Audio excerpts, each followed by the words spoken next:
नबी पाक सल्लल्लाहु अलैहि वसल्लम दी सीरत दा मैं मुतालिया करना शुरू किया।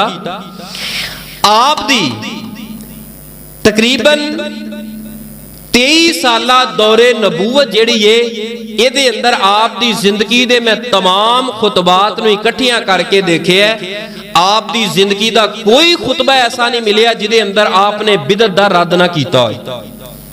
कुल्लु बिदअतिन ज़लाला व कुल्लु ज़लालतिन फिन्नार। हुण तुसीं खुद पढ़े लिखे हो, अगर थोड़ी जी तवज्जो करो तो बात बड़ी आसानी दे नाल समझ आएगी।